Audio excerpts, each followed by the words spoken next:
खबर control news में भी आपका स्वागत है प्रदीप जी। धन्यवाद। सबसे पहले हमारे दर्शकों को बताएं सर, जनता के बीच जा रहे हो आप, कैसा माहौल बन रहा है क्षेत्र में सर? सबसे पहले हमारे दर्शकों को बताएं सर, जनता के बीच जा रहे हो आप, कैसा माहौल बन रहा है क्षेत्र में सर? बहुत ही बढ़िया, बहुत ही आनंद आ रहा है कि जब मैं लोगों के बीच जाता हूं और देखता हूं कि वो किस तरह से मेरे ऊपर भरोसा कर रहे हैं, उनको किस तरह से एक ऐसा व्यक्ति मिला है जिसको वो विधायक देखना चाहते हैं, जिससे उम्मीद कर रहे हैं कि वो शिक्षित है, ईमानदार है, उसके पास एक सोच है और ऐसा उसका पास्ट एक्सपीरियंस है कि जिससे वो उनकी समस्याओं को एक परमानेंट सॉल्यूशन दे पाएगा। सर, सबसे पहले तो हमारे लिए गौरव की बात है कि हम एक ब्रिगेडियर, रिटायर्ड ब्रिगेडियर के साथ बैठे हैं और आर्मी का नाम सुनते ही हर आदमी के दिलो दिमाग में जो छवि आती है, और शायद वही छवि जो है पब्लिक पर इस समय असर कर रही है आपके चुनाव प्रचार के दौरान। तो आप एक रिटायर्ड ब्रिगेडियर है, आर्मी का अपना बैकग्राउंड रखते हैं, तो राजनीति में आने का आपने कैसे सोचा वो दर्शकों को? देखिए, राजनीति तो नहीं इसको मैं कहूंगा, मैं तो ये सेवा है, एक सेवा का मेरा जज्बा है। मैंने देखा है कि 20-25 साल से जो भी पहले भारतीय जनता पार्टी का एक विधायक 15 साल था, अब जो मौजूदा विधायक है 5 साल रहा है, इन्होंने कोई भी ऐसा कार्य नहीं किया। देखिए, विधायक कौन होता है? विधायक लॉ मेकर होता है जो असेंबली में बैठ के वहां पर उस राज्य के कानून व्यवस्था के लिए पॉलिसीज बनाता है, कानून बनवाता है। ऐसे ही जब विधायक को जिम्मेदारी दी जाती है तो वो पार्षद और विधायक के रोल में बहुत अंतर होता है। एक पार्षद भी छोटे छोटे बेंच लगवा देता है अपने फंड से, जो भी सरकारी फंड से वो अपने छोटे मोटे काम करवा देता है कि कहीं ट्यूबलाइट लगवा दी, कहीं बेंच लगवा दिए, कहीं सीसीटीवी लगवा दी। ये काम दिल्ली कैंट बोर्ड के पार्षद भी करते हैं, एनडीएमसी के मेंबर भी करते हैं। विधायक और पार्षद में तो अंतर होना चाहिए। ये काम, छोटे छोटे काम तो करने चाहिए। जो विधायक का काम है, एक बड़ी पॉलिसी के रूप में ऐसी व्यवस्था को पैदा करना जिससे वहां की सभी नागरिकों को आने वाले अनेक वर्षों तक सुविधा मिले। जैसे हमारी माननीय शीला दीक्षित जी के टाइम में ईडब्ल्यूएस कैटेगरी की एक पॉलिसी बनी, ईडब्ल्यूएस कैटेगरी रिजर्वेशन मिली गई, जिससे गरीब परिवार के बच्चे किसी भी अच्छे स्कूल में जाते हैं और जहां पर भी उनको पूरी फीस माफ होती है। अब पिछले 5 साल में या उससे पहले भारतीय जनता पार्टी के जो विधायक थे उनके टाइम में ना तो कोई कैंटोनमेंट क्षेत्र में लैंड के ऊपर, पॉलिसी के ऊपर कभी मुद्दा उठाया गया। आज सुबह मेरे पास अनेक फोन आए जहां पर लोगों ने गंदे पानी की शिकायत की। कोई भी ऐसा ठोस कदम नहीं उठाया। मैं नारायण क्षेत्र की बात करता हूं जहां से भारतीय जनता पार्टी के विधायक 15 साल रहे हैं। मैंने जब नारायणा गांव गया, ना तो वहां कोई बारात घर है, ना ही कोई स्कूल है। मुझे बड़ी अजीब अचंभा हुआ कि भाई ये कैसा, और गंदगी भरी पड़ी है, बहुत बुरा हाल है, सीवरेज है, नाली नहीं है, 4-4 मंजिल के जो मकान है उनमें लिफ्ट की फैसिलिटी नहीं है। अरे मेरा ये मानना है कि आप क्यों नहीं ऐसी व्यवस्था करवा सकते कि वहां पर कि आदमी अगर लिफ्ट लगवाना चाहे तो कैंटोनमेंट बोर्ड उसको परमिशन दे, उनको मालिकाना हक दे। ऐसी अनेक समस्याएं हैं जिससे दिल्ली कैंट विधानसभा के नागरिक अनेक वर्षों से जूझ रहे हैं। किरवी प्लेस एक ऐसी जगह है, अगर आप जाएं, जहां ना बिजली है ना पानी है। घरों में बिजली और पानी एक मूलभूत सुविधाएं हैं। मुझे बड़ा अचंभा होता है कि दिल्ली भारतवर्ष की राजधानी है, उसके अंदर दिल्ली कैंटोनमेंट, जिसको सब बड़े गौरव से नाम लेते हैं दिल्ली छावनी, उसके अंदर हमारे पास एक ऐसे जगह है जहां पर करीब 10,000 लोग रहते हैं। वहां पर ना बिजली है ना पानी है, शौचालय का तो होना ही नहीं। हमारे प्रधानमंत्री नरेंद्र मोदी कहते हैं शौचालय हर घर में होना चाहिए। अरे पानी नहीं है, बिजली नहीं है, शौचालय कैसे बनवाओगे आप? ऐसे आप वहां संजय कैंप चले जाएं, आप 11 मूर्ति के पास एक झुग्गी क्लस्टर है, वहां चले जाएं, वहां लाइट नहीं है, पानी नहीं है घरों में। मुझे बड़ी तकलीफ होती है जब वहां के लोग मिलता हूं और मुझसे एक इतनी उनकी उम्मीदें जागी हैं कि ये आएगा, ये आदमी जो इसका कहते हैं, ये जो कहता है वो करता है। 40 साल की अपनी नौकरी में इसने अपनी छाप छवि बनाई है, दमदार छवि बनाई है, अन्याय, भेदभाव, शोषण के खिलाफ लड़ता है। आज ठेकेदार प्रथा से सब युवा जूझ रहा है, नौकरी नहीं है, रोजगार नहीं है। मौजूदा विधायक ने एक आवाज नहीं उठाई उसके खिलाफ। मुझे समझ नहीं आता कि उसको क्यों ऐसा चुप रहना पड़ा, मौन व्रत रखना पड़ा। इसी तरह जो भारतीय जनता पार्टी के उम्मीदवार हैं वो हमारे भूतपूर्व विधायक के बेटे हैं और 15 साल तक वो विधायक रहे हैं।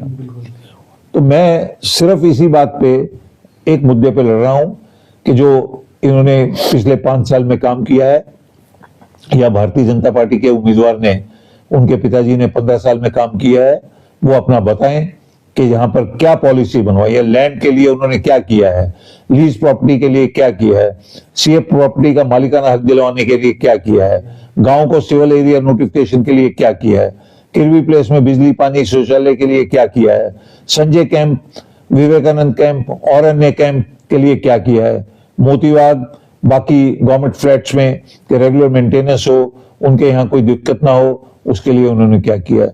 मैं तो उनको विनती करूंगा कि आए स्टेज पे और आके स्टेज पे एक डिबेट करें और बताएं लोगों को कि उन्होंने 5 साल में क्या किया है या 15 साल में क्या किया है। मौजूदा विधायक तो जहां मैं जाता हूं वो पता लगता है कि 5 साल में उसने कहीं गया ही नहीं।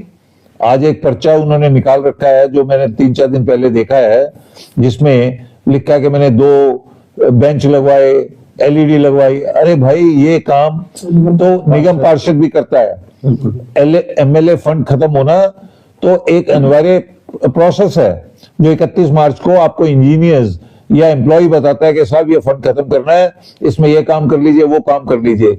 अगर आप नहीं भी करते तो उससे किसी को नुकसान नहीं होता। आज कोई ऐसा लंबा फायदा नहीं हुआ। हम उन पॉलिसीज की बात कर रहे हैं जो हमें और हमारी जनरेशन्स को आने वाले वक्त तक प्रभाव करेंगी, हमारे को फैसिलिटी देंगी। वो है लैंड के ऊपर पॉलिसी बनना, मकानों का मालिकाना हक मिलना, हर ऑक्युपायर को मकान को मालिका हक मिलना। उसके बाद हमारे यहाँ हॉस्पिटल है, हॉस्पिटल में जो एम्प्लॉयज रिटायर होते हैं उनको कोई फैसिलिटी नहीं है। यहाँ दिल्ली कैंट विधानसभा के जितने भी नागरिक हैं उन सबको जनरल हॉस्पिटल में फ्री ट्रीटमेंट मिलनी चाहिए। क्यों नहीं मिलनी चाहिए, मुझे समझ नहीं आता। केजरीवाल साहब कहते हैं कि सबको फ्री ट्रीटमेंट मिलेगी प्राइवेट हॉस्पिटल में। जनरल हॉस्पिटल और एनडीएमसी हॉस्पिटल तो सरकारी अस्पताल है, तो वहां फ्री फैसिलिटी क्यों नहीं मिलती दिल्ली कैंट विधानसभा के आदमियों को। इसी प्रकार से रोजगार में दिल्ली कैंट विधानसभा के जितने बच्चे हैं उनको प्रथमता मिलनी चाहिए। जो मौजूदा विधायक है वो पता नहीं कहां झज्जर से गांव से पकड़ के ले आए हैं और अपने यहाँ लगा दिए। यहाँ के बच्चे अभी भी वंचित हैं, बिल्कुल बेरोजगार हैं। तो रोजगार, मकानों की समस्या, पानी की समस्या, स्लम क्लस्टर्स में लाइट की समस्या, गंदगी की समस्या, ये ऐसी समस्याएं हैं जिसके समाधान के लिए ना तो भारतीय जनता पार्टी के 15 साल के विधायक ने कुछ किया, ना मौजूदा विधायक ने किया।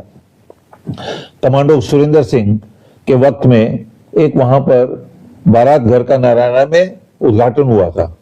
मुझे समझ नहीं आता कि वो कमांडो सुरेंद्र सिंह के होने के बाद 5 साल में विधायक उसको क्यों नहीं बनवा पाए। कोई बारात घर नहीं है, कोई स्कूल नहीं है, ये कैसी व्यवस्था है। तो इसलिए मैं आपको ये बताना चाहता हूं कि 2 बातें हैं। एक तो मुझे बड़ा तकलीफ होती है जब मैं क्षेत्र में जाता हूं कि इतनी गंदगी देखता हूं, इतनी व्यवस्था में गड़बड़ देखता हूं। दूसरा, मुझे बहुत खुशी मिलती है, आनंद मिलता है, क्योंकि लोगों को एक ऐसा विधायक मिलने की उम्मीद है जिसपे वो विश्वास कर पाए हैं। सर, आम जनता हर बार चुनाव में पार्टियों के बहकावे में आ जाती है, चिकनी चुकड़ी बातों में आ जाती हैं, और आप जिस तरह से इतनी गहराई से जो जनता की जो सही मायने में जो पीड़ा है उसको समझ करके पर्सनल लेते हुए आप किसी पार्टी की तरफ नहीं देख रहे कि मैं कांग्रेस का हूं या बीजेपी किसने क्या करा क्या नहीं करा, लेकिन जो इतनी पीड़ा जो आपके दिल में दर्द है, क्या जनता इस दर्द को समझ पाएगी? देखिए, मैं तो उनको 2 एग्जाम्पल देता हूं कि आप फौज में कितने भी बढ़िया हथियार खरीद लें, कितने महंगे हथियार खरीद लें, अगर उस हथियार को चलाने वाला इंसान ट्रेंड नहीं है, समझदार नहीं है, तो वो हथियार बेकार है। बिल्कुल। इसी तरह अगर किचन में हम इंपोर्टेड गैस ले आए, इंपोर्टेड किचन के लिए स्टोव ले आए, पर जो बनाने वाली महिला है या किसी जगह पर पुरुष है जो कुक है, वो अगर उसको बनाने में सक्षम नहीं है, तो वो इंपोर्टेड आपका किचन का सारा मटेरियल बेकार है। इसी तरह पॉलिटिकल पार्टी बाद में है, सबसे इंपॉर्टेंट है कि वो इंसान जो उस विधायक जो वहां की विधानसभा को रिप्रेजेंट कर रहा है, अगर वो विधायक ही बिल्कुल सुस्त है, उसको भावनाओं से, लोगों की समस्याओं को इमोशंस के साथ नहीं जुड़ा हुआ, तो वो कोई भी पॉलिटिकल पार्टी हो, यही मैं समझा रहा हूं कि पॉलिटिकल पार्टी का फेस मत देखिए, आप पहले ये देखिए कि आपका उम्मीदवार पढ़ा लिखा है, शिक्षित है, ईमानदार है, उसका पिछला 20 से 25 साल का समाज सेवा का रिकॉर्ड क्या है, बिल्कुल। क्या उसमें अहंकार है, क्या उसमें आपके लिए जज्बा है, क्या वो साधारण व्यक्ति है, आपको यह देखना है। भारतीय जनता पार्टी का जो मौजूदा उम्मीदवार है वो नारायणा क्षेत्र में कभी उसका घर था, पर मुझे अब लगता है कि शायद वो यहाँ से शाम विहार या कहीं चला गया है, वो यहाँ रहता नहीं है। ऐसे ही जो आम आदमी पार्टी का विधायक है, वो यहाँ का रहने वाला नहीं है, वो तब तक यहाँ रह रहा है जब तक अपना उसको टिकट मिली है, और इसीलिए उसको यहाँ की जन भावनाओं से कोई लेना देना नहीं है, ना ही वो 5 साल में किसी के साथ मिला है। सर ये भी बता दीजिए, मैं विधायक, हम सब विधायक, देखिए मेरा तो पहले दिन से, ये आज नहीं मैं कह रहा, जिस दिन पहला मैंने पैम्पलेट निकाला, जिस दिन पहला मैंने पोस्ट डाला, मैंने एक स्लोगन था, मैं विधायक यानी हम सब विधायक। इसका मतलब है कि जब जब कोई भी नागरिक दिल्ली छावनी बोर्ड, एनडीएमसी या डीएम ऑफिस जाएगा, वहां का कर्मचारी जो व्यवस्था है एक विधायक को देती है, वही उस नागरिक को रिस्पेक्ट और इज्जत मिलेगी, और उसी तरह से उसके कार्य किए जाएंगे। सर आपके चुनावी क्षेत्र में, विधानसभा क्षेत्र में पूर्वांचल का एक बहुत बड़ा वर्ग भी आता है, जिसकी अब तक अनदेखी की गई है। भी कुछ लोगों से मिल रहे थे तो उन्होंने बताया, तो उनको लेके कुछ कहना चाहेंगे? मतलब देखिए मैं तो ये कहूंगा कि मेरा छोटा भाई है श्री मनीष सिंह, मैं बहुत जानकारी नहीं रखता, मतलब बहुत करीब नहीं हूं उसके, पर 4-5 साल से या 3 साल से उसने काफी परिश्रम किया है। उसने अपना पूर्वांचल का शायद कोई सम्मेलन भी किया था, रामलीला ग्राउंड या कहीं किया था, जिसमें अमित शाह जी ने तारीफ की थी कि ये पूर्वांचल का जितना भी है सम्मेलन, मैंने एक वीडियो देखा था, तो उसको टिकट नहीं मिली है। ऐसे ही अब देखिए भारतीय जनता पार्टी ने 3 फौजी थे, doctor TC Rao ji, colonel हुंडल, और एक ऐसा व्यक्ति था जो 26/11 के आतंकवादी हमले में वहां कमांडो सुरेंद्र सिंह, जिसको भारत सरकार ने उसको सम्मानित किया है कि भाई वो 26/11 का है, और भारतीय जनता पार्टी तो 26/11 के ऊपर इतना क्रेडिट लेना चाहती है कि 26/11 आता है तो 26/11 का दिन बनाएंगे। कमांडो सुरेंद्र सिंह जैसे व्यक्ति को उन्होंने इग्नोर कर दिया, फौजी डॉक्टर टीसी राव को इग्नोर कर दिया, ठीक है। तो ऐसे ही हमारे जो मनीष सिंह था उसको इग्नोर कर दिया। तो ये सब मनीष सिंह को इग्नोर करने से मुझे लगता है कि जो पूर्वांचल का उसका अपना बेल्ट था उनको काफी तकलीफ है। उसके बाद पूर्वांचल के लिए कहा बहुत इन्होंने कि हम ये करेंगे वो करेंगे, पर दिल्ली छावनी में जितने पूर्वांचल के लोग रहने वाले हैं उनसे मैं मिलता हूं, उनके लिए भारतीय जनता पार्टी ने कुछ नहीं किया। ऐसे ही आम आदमी पार्टी ने, का भी पूरा समर्थन है सर आपको? देखिए मैं तो ये कहूंगा कि मुझे हर नागरिक का समर्थन है, हर नागरिक का समर्थन है, क्योंकि मैं समर्थन कोई रीजनल बेस पे नहीं ले रहा, कोई जातिवाद पे नहीं ले रहा, कोई धर्म के नाम पे नहीं ले रहा। मैं सिर्फ ये कह रहा हूं कि मैं एक ऐसा व्यक्ति हूं जो आपकी समस्याओं को समझता हूं और उसको कानूनी रूप से सॉल्व करने के लिए सक्षम हूं। मुझे आता है कि वो कानून के हिसाब से कि समस्याओं को कैसे समाधान करना है। मेरी सोच है, मेरी लगन है, मेरा जज्बा है, और मुझे उस पर निरंतर बिना थके काम करने का इरादा है, एक दृढ़ निश्चय है, और इसी सोच के साथ मैं लोगों के बीच हूं कि आप एक ऐसा व्यक्ति चुनिए जो आपकी समस्याओं के लिए आपके साथ खड़ा रहे, और सदैव आपको अगले 5 साल में कभी भी ऐसा न लगे कि वो विधायक आपके बीच नहीं है। इस सोच से जा रहा हूं मैं, किसी धर्म, जाति या किसी एरिया वाइज से नहीं जा रहा। जी सर, अब पब्लिक की समस्याएं तो आप सुन ही रहे हैं, और तमाम समस्याएं क्षेत्र में या कहें कि पूरी दिल्ली में है, लेकिन एक कैंडिडेट होने के नाते, क्योंकि कैंडिडेट को भी अपनी कई समस्याएं होती हैं जब वो क्षेत्र में जाता है, तो किस तरह की समस्याएं आपको आती हैं अपने? देखिए, मैं तो बहुत साधारण सा व्यक्ति हूं। मैंने अपने 3 महीने जो चुनाव है वो ई रिक्शा में लड़ा है। मैं गाड़ी में चलता ही नहीं, जी। ई रिक्शा में बैठता हूं, जहां मर्जी ई रिक्शा से उतरा, लोगों से मिलने चला गया। तो मेरे को कोई ऐसा बहुत कहते हैं ना तामझाम चाहिए। मुझे लोगों ने कहा कि कम से कम 2 गाड़ी साथ चलाओ, 3 गाड़ी साथ चलाओ। मेरे को वो कोई शौक नहीं है, ना मेरे को कोई ऐसी आदत है। मैं अपना साधारण सा व्यक्ति हूं, और अपना बिल्कुल सिंपल तरीके से, मुझे लोग कहते हैं 25-30 आदमी हर वक्त आपके साथ जलवा होना चाहिए, मुझे ऐसा कुछ नहीं करना, क्योंकि दिखावट मैं नहीं करता। क्योंकि जो मेरे साथी हैं वो अपने अपने क्षेत्र में बिजी हैं, चाहे 2 हैं, चाहे 4 हैं, चाहे 10 हैं। मैं उनको, किसी को नारायणा जाना है तो झरेड़े वाले को अपने साथ बुला लूं, वहां जाना है तो वहां से बुला लूं, मेरे को कुछ नहीं करना। सदर बाजार के लोग अपने सदर बाजार में काम करें, गोपीनाथ के आदमी गोपीनाथ में काम करें, ऐसे ही हर क्षेत्र के लोग अपनी अपनी जगह काम करें।